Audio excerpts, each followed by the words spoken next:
Yo pensaba que mi historia no valía la pena ser contada, que solo era otra mujer más traicionada, otra víctima más de un amor que prometió protegerme y terminó por destruirme.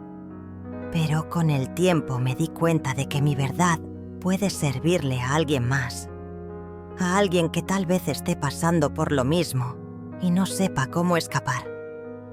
Mi nombre no importa. Pueden llamarme como quieran. Lo que importa es lo que viví y cómo logré salir. Todo comenzó cuando conocí a Martín. Yo tenía 22 años, él 30. Era encantador, trabajador, seguro de sí mismo. Trabajaba en una empresa de construcción y yo era mesera en un restaurante pequeño del centro. Venía todos los días, se sentaba en la misma mesa, pedía el mismo café y siempre me dejaba una propina generosa, aunque solo tomara un cortado.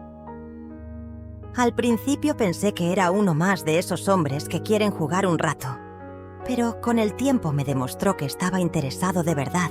Me hablaba con dulzura, me escuchaba, me hacía reír y lo más importante, me hizo sentir vista. Yo venía de una infancia muy dura. Mi padre era alcohólico, mi madre se fue cuando yo tenía 10 años y prácticamente me crié sola. Nadie me había mirado con ternura hasta que llegó él. Después de 3 meses, me pidió que fuera su novia. Yo acepté sin dudar. Sentía que por fin tenía a alguien en quien confiar. Los primeros meses fueron perfectos. Me regalaba flores, me llevaba a pasear, me llamaba mi reina. Cuando cumplí 23, me organizó una cena sorpresa con sus amigos y me dio un anillo. No era de compromiso, pero decía que era una promesa. A los 6 meses de relación me propuso que viviera con él. Me dijo que así podría dejar mi trabajo y estudiar algo si quería, que él me iba a cuidar. Yo dudé. No porque no lo quisiera, sino porque siempre había sido independiente. Pero me convenció con su dulzura y su insistencia. Me decía: no quiero que estés entre hombres todo el día en ese restaurante. No quiero que te exploten. Mereces algo mejor. Acepté. Dejé mi trabajo. Me mudé con él a su casa. Una casa pequeña pero linda, en las afueras. Y al principio todo fue hermoso. Me levantaba temprano, le preparaba el desayuno, ordenaba la casa, lo despedía con un beso. Y esperaba su regreso como si fuera lo único importante del día. Pero con el tiempo, las cosas empezaron a cambiar. Pequeñas cosas, casi imperceptibles al principio. Una tarde me llamó mientras estaba en el supermercado. Me preguntó cuánto tardaría. Le dije que unos 15 minutos más. Cuando volví, estaba serio. Me dijo que había tardado mucho, que no le gustaba que anduviera sola tanto tiempo. Pensé que era celoso, pero inofensivo. Me pidió que le avisara cada vez que saliera de casa. «Por seguridad», me dijo. Después empezó a criticar mi ropa, que si los pantalones eran muy ajustados, que si la blusa era muy corta. Un día me rompió una falda delante de mí. «No me gusta cómo te miran los demás», me dijo. Lo amaba, lo justificaba, decía que era por amor. Pero el amor no duele, y yo lo aprendería de la peor manera. Una noche, después de una discusión por algo sin importancia, me empujó. No fue un golpe fuerte, solo un empujón. Pero fue suficiente para que me golpeara el hombro contra la mesa. Me pidió perdón llorando. Me dijo que no sabía qué le había pasado, que estaba estresado por el trabajo. Me juró que no volvería a pasar. Yo le creí, porque quería creerle, porque no tenía a nadie más. Después de eso, pasó un mes sin tocarme. Yo vivía con miedo, pero también con esperanza, hasta que llegó un día en que llegó borracho a casa. No me acuerdo de todo lo que pasó esa noche. Solo recuerdo que me gritó cosas horribles, que me acusó de estar con otros hombres, que me tiró al suelo y me pateó el estómago. Al día siguiente me llevó al hospital. Dijo que me había caído por las escaleras. Yo no dije nada. Asentí con la cabeza. Fingí. Me tragué las lágrimas. El médico me miró a los ojos y me dijo: «Si necesitas ayuda, podemos ayudarte». Pero yo solo sonreí. «Fue un accidente», repetí. A los pocos días volví a caminar con normalidad, pero por dentro estaba destruida. Pensé en irme, pero ¿a dónde? No tenía dinero, no tenía familia, no tenía a nadie. Él me controlaba todo: el celular, las redes, hasta mi ropa interior. Me había aislado sin que yo me diera cuenta. Y entonces llegó lo peor. Un día, mientras limpiaba el baño, encontré una pequeña bolsa dentro del botiquín. Tenía pastillas. No las reconocía, así que las guardé en el bolsillo y las revisé en internet. Eran ansiolíticos, de los fuertes. No entendía qué hacían ahí, así que esperé a que se durmiera y revisé más a fondo. Y entonces encontré una caja entera escondida bajo el lavabo. Ahí supe que algo no estaba bien, porque yo no tomaba nada, nunca. Decidí estar atenta, y entonces lo descubrí. Cada noche después de cenar, me sentía más cansada de lo normal. A veces ni siquiera podía mantenerme despierta después de lavar los platos. Me dormía profundamente, como si me apagaran, y al despertar, me dolía todo el cuerpo, como si hubiera corrido un maratón. Una noche fingí que me tomaba el jugo que él me preparaba siempre antes de dormir. Lo escupí en el lavamanos y me escondí en la cama, fingiendo estar dormida. Y ahí lo vi. Entró al cuarto en silencio, se desvistió y sacó el celular. Grabó videos, fotos, me tocó sin mi consentimiento. Y después subió todo a una página de contenido explícito. Yo quería gritar, quería golpearlo, quería huir, pero tenía que actuar con cuidado. No podía dejar que supiera que lo sabía. Durante semanas fingí que todo seguía igual, y en secreto fui planeando mi escape. Me hice un perfil falso en redes sociales. Contacté a una antigua compañera del restaurante. Le conté todo. Me ofreció ayuda, pero me dijo que tenía que hacerlo bien, que no podía escapar sin pruebas, así que las conseguí. Grabé una conversación donde él hablaba de las pastillas.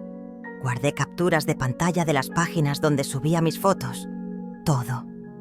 Y cuando estuvo todo listo, un viernes por la noche, mientras él estaba en una supuesta reunión de trabajo, tomé a mis pocas cosas, metí en una mochila lo necesario y me fui.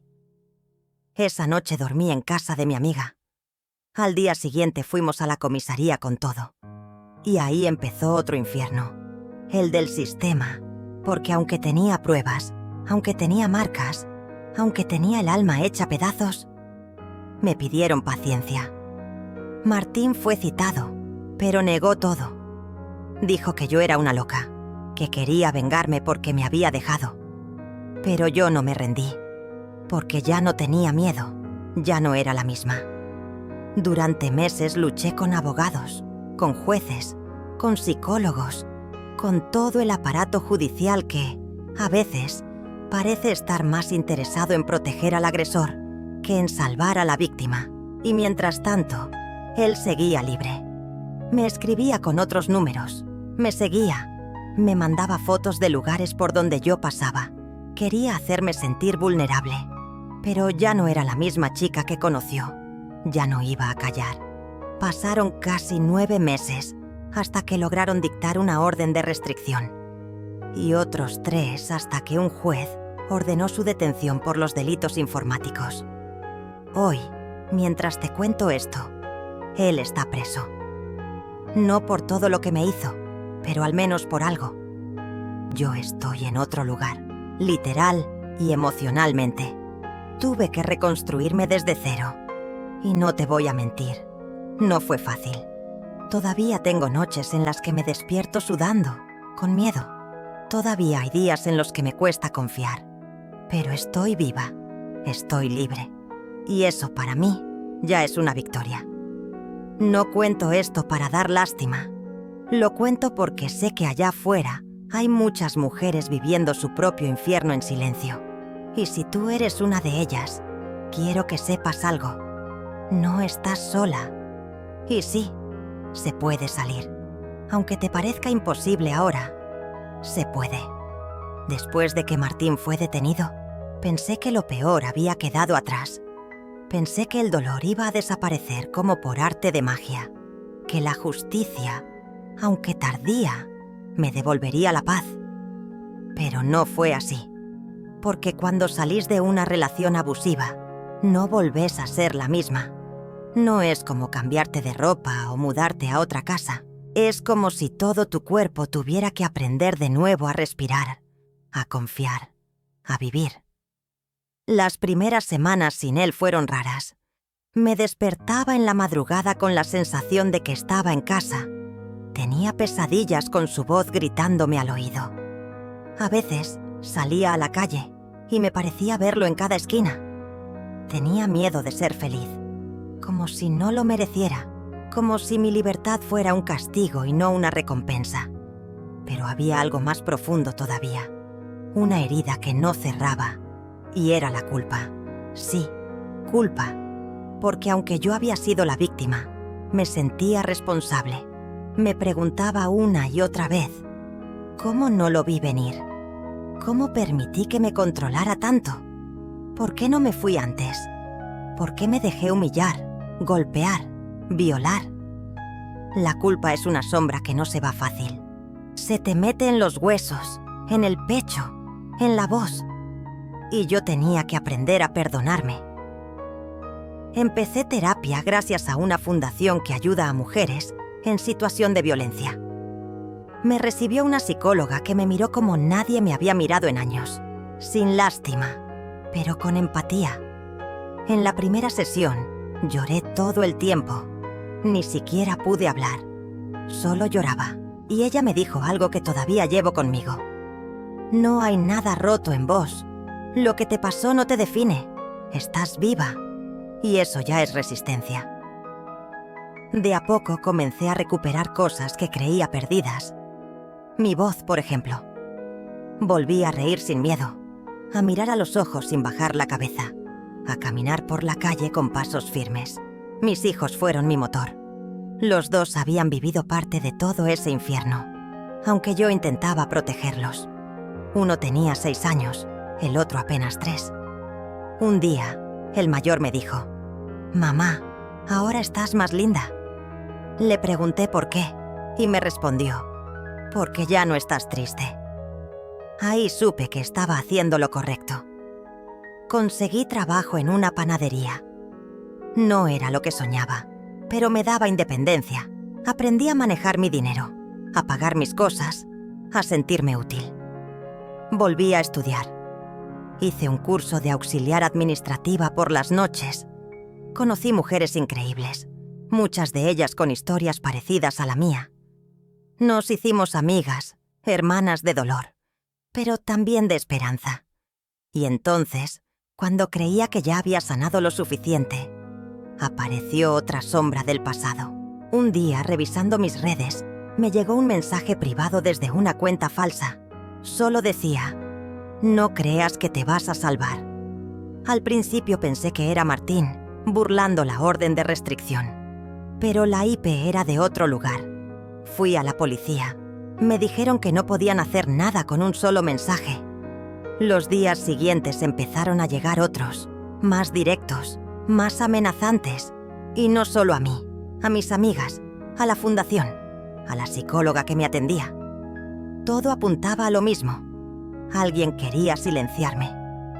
Hasta que una noche, volviendo del trabajo, vi una camioneta blanca estacionada frente a mi casa.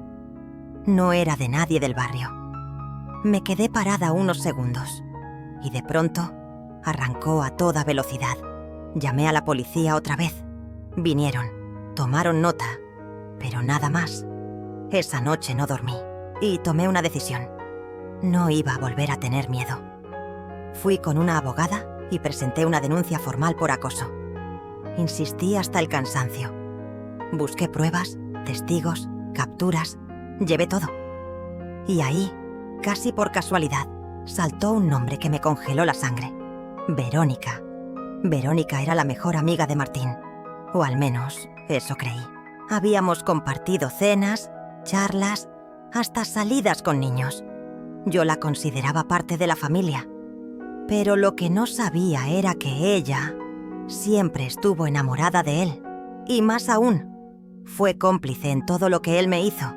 Ella le daba las pastillas, ella le ayudó a esconder los videos, y después de su detención, juró vengarse por haberlo mandado a la cárcel. Lo descubrimos gracias a una investigación de la fiscalía. Había creado perfiles falsos, enviado amenazas, filtrado mis fotos en otras páginas. Todo desde una red privada, pero al final cometió un error. Usó su IP real un solo día y fue suficiente. Fue detenida un mes después, y cuando la vi en la audiencia, me temblaban las piernas. No por miedo, sino por rabia. La miré a los ojos, no bajé la vista. Ella, en cambio, ni siquiera pudo sostenerme la mirada. Después de eso, todo se calmó un poco. Pero yo ya no era solo una víctima. Me había convertido en algo más, en una mujer despierta. Empecé a contar mi historia en charlas, en talleres, en escuelas. Me invitaron a radios, a espacios feministas, incluso a universidades. Al principio me costaba. Volver a contar todo dolía. Pero con el tiempo, entendí que mi voz tenía peso. Que si yo hablaba, otras mujeres también se animaban. Un día, al final de una charla en un centro comunitario, se me acercó una chica de unos 18 años.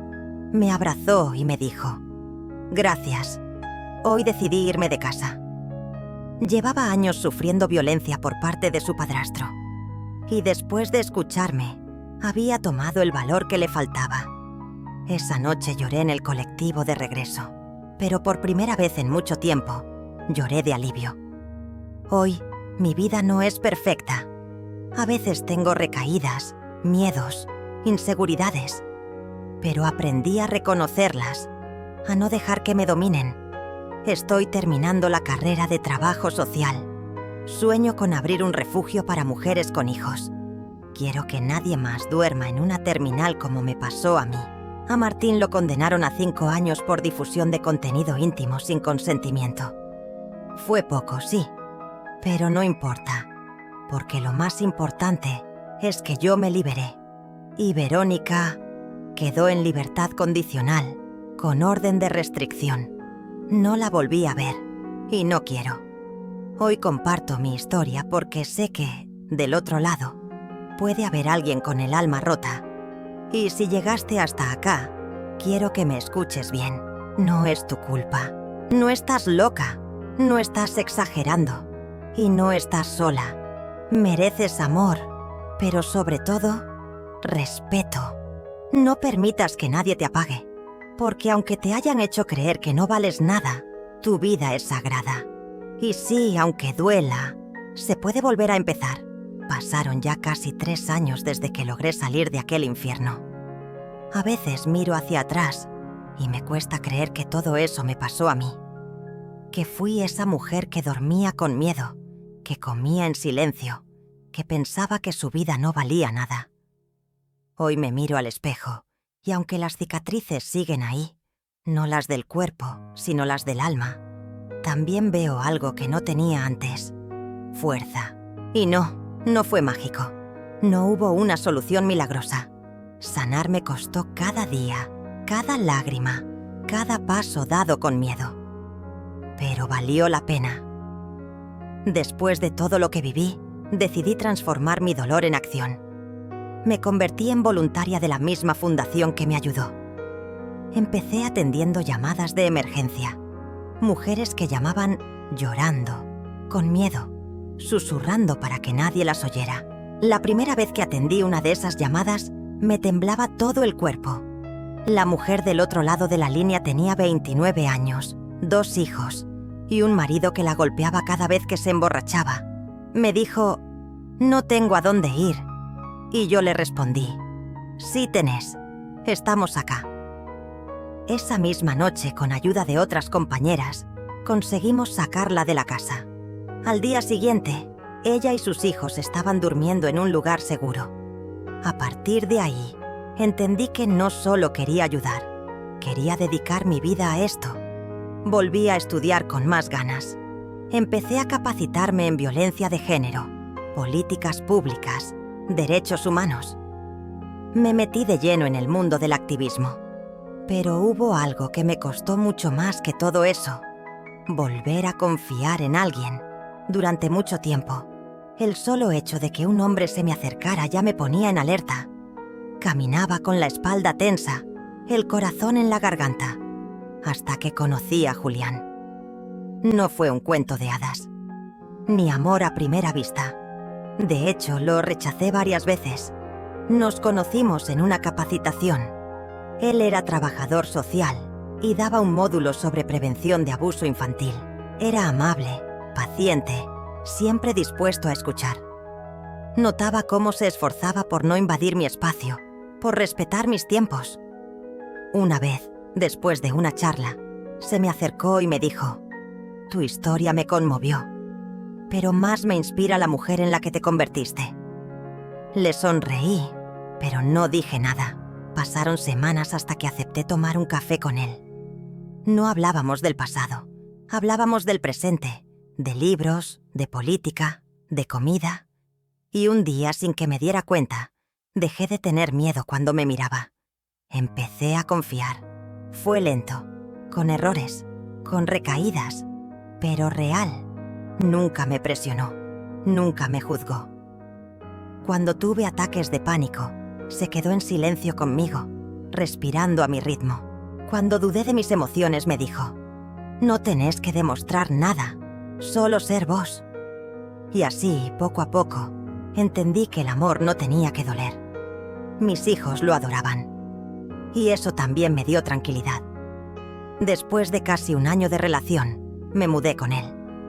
No porque lo necesitara, sino porque lo elegí. Julián entendía que mi libertad no era negociable. Me impulsaba a seguir creciendo, a seguir estudiando, a seguir contando mi historia. Y fue él quien me propuso algo que cambiaría mi vida para siempre: crear nuestra propia fundación. «¿Y si creamos un espacio para mujeres como vos?», me dijo una noche mientras lavábamos los platos. Un refugio, pero también un lugar de empoderamiento, con talleres, con abogados, con psicólogas, con salidas laborales. Mi corazón se aceleró. Era mi sueño. Pero me daba miedo soñar tan en grande.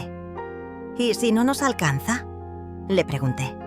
«Entonces haremos que alcance», me respondió. Y así nació Renacer, una fundación pequeña al principio, en una casa alquilada con ayuda de donaciones y muchísimo esfuerzo. Las primeras mujeres que llegaron venían con los ojos apagados, como yo alguna vez. Las primeras noches lloraban sin parar. No podían dormir, no podían hablar. Pero con el tiempo, algo empezaba a cambiar. Les dábamos lo que a mí me salvó: contención, amor, información, herramientas. Recuerdo una mujer en particular. Se llamaba Elsa, tenía 45 años y había vivido 25 en una relación abusiva. Su marido la había dejado sin dientes de un golpe. La recibimos una tarde lluviosa. Tenía una bolsa de supermercado como bolso y una mirada que no sabía llorar. Meses después, Elsa daba talleres de costura. Hacía reír a todas las chicas. Había aprendido a usar la computadora. Y una tarde me abrazó y me dijo: «Gracias por no soltarme cuando yo no podía sostenerme sola». En ese momento entendí que todo valía la pena. Nuestro refugio empezó a crecer. Nos entrevistaron en medios, recibimos apoyo del gobierno local. Empezamos a dar charlas en escuelas, en barrios, en cárceles, porque entendimos que la violencia no empieza con un golpe, empieza mucho antes, con un insulto, con un control, con una desvalorización. Y también entendimos que la salida no es solo física, es emocional, económica, social. Por eso, en Renacer, damos capacitaciones laborales, apoyo legal, asistencia psicológica gratuita y, sobre todo, una red de mujeres que se acompañan, que se sostienen. Yo sigo siendo parte activa, no desde un pedestal, no como una heroína, sino como una más, porque sigo sanando, porque la memoria no se borra, pero ahora ya no duele igual. Hace poco se cumplieron 5 años de la noche en que escapé de aquella casa. Julián me preparó una cena. Los chicos, ya adolescentes, hicieron un cartel que decía: «Feliz día de tu libertad». Lloré, pero esta vez de orgullo. Pensé en todas las veces que creí que no iba a salir, en todas las veces que sentí que no valía nada. Y ahora estaba ahí, rodeada de amor, de dignidad, de lucha. Y entonces entendí algo que nunca me habían enseñado: que yo no fui débil por quedarme tanto tiempo. Fui fuerte por sobrevivir. Hoy, si estás escuchando esto y sentís que no podés más, quiero decirte algo desde lo más profundo de mi alma. Vos no sos tus heridas. No sos lo que te hicieron. No sos lo que te dijeron. Sos mucho más. Sos la posibilidad de volver a empezar. Y aunque te hayan arrancado las alas, todavía podés volar. No tengas miedo de pedir ayuda. No tengas vergüenza. No estás sola. Y si algún día logras salir, porque lo vas a lograr, te prometo que un día te vas a mirar al espejo y vas a reconocer a esa mujer que peleó con todo y ganó. Porque sí, se puede salir, se puede sanar y se puede volver a amar. Hoy me siento frente a esta hoja en blanco, o frente a esta cámara, o este micrófono, depende de cómo me escuches, y trato de poner en palabras todo lo que viví. Pero hay algo que aprendí con el tiempo. Las palabras no siempre alcanzan para contar una historia como esta. Hay cosas que no se pueden traducir. El silencio de una noche rota, el sonido de una llave girando en la cerradura con miedo, el vacío que se siente cuando tu cuerpo es usado como si no fuera tuyo. Pero también hay cosas que, aunque no se puedan explicar con palabras, se pueden compartir, como la fuerza, como la esperanza, como el amor propio, porque eso fue lo que me salvó. Al final, aprender a amarme. Durante años pensé que el amor era sacrificio, que amar era callar, aguantar, perdonar siempre. Me enseñaron a no hacer olas, a no levantar la voz, a entender al otro. Pero nunca me enseñaron a entenderme a mí. Tuve que aprender sola que el amor no es eso, que el amor no duele, que el amor no controla, no encierra, no castiga, que si duele, no es amor. Y que antes de amar a alguien más, tengo que amarme a mí misma. Ahora lo sé, pero me costó. ¿Sabes qué fue lo más difícil de todo este proceso? Perdonarme. Perdonarme por haberme quedado tanto tiempo, por haber dudado de mí, por haber creído que yo era el problema. Porque durante mucho tiempo, mi mayor enemiga fui yo misma. Me repetía una y otra vez: «Sos una tonta. ¿Cómo no te diste cuenta? ¿Cómo pudiste permitirlo?» Pero aprendí a mirarme con ternura, a abrazar a esa mujer que, aunque rota, seguía intentando. Y quiero hablarle a esa versión mía, a la Laura que lloraba en silencio, que escondía los moretones con maquillaje barato, que se preguntaba si valía la pena seguir viva. Quiero decirle: gracias, gracias por no rendirte, por no soltarte, por aguantar, no porque debías, sino porque sabías, muy en el fondo, que un día todo iba a cambiar. Hoy, cuando me levanto cada mañana, no lo doy por hecho. Agradezco estar viva, agradezco respirar sin miedo. Mis hijos crecieron viendo una madre que luchó, que cayó, sí, pero también se levantó. Y eso es lo que más orgullo me da. El mayor ya está en secundaria. Me dijo hace poco que quiere estudiar Derecho para ayudar a otras personas, como me ayudaron a mí. El menor ama cocinar. A veces me dice que va a abrir una panadería y me va a contratar para que yo no trabaje tanto. Ellos son la prueba de que el ciclo se puede romper, que la violencia no tiene por qué repetirse de generación en generación. Yo crecí viendo golpes. Ellos están creciendo viendo amor. Y eso ya es una victoria.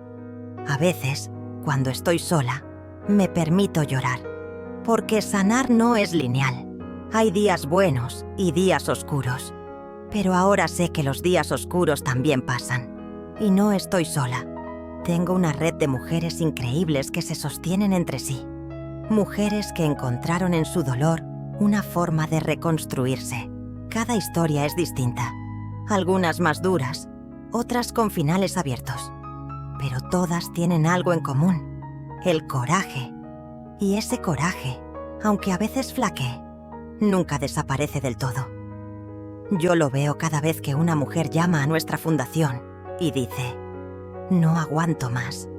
Lo veo cuando llegan con los ojos hinchados pero con las manos firmes. Lo veo cuando se animan a denunciar, a pedir ayuda, a hablar. Y por eso, quiero cerrar esta historia no hablándote de mí, sino hablándote a vos. A vos, que tal vez estás escuchando esto con lágrimas en los ojos.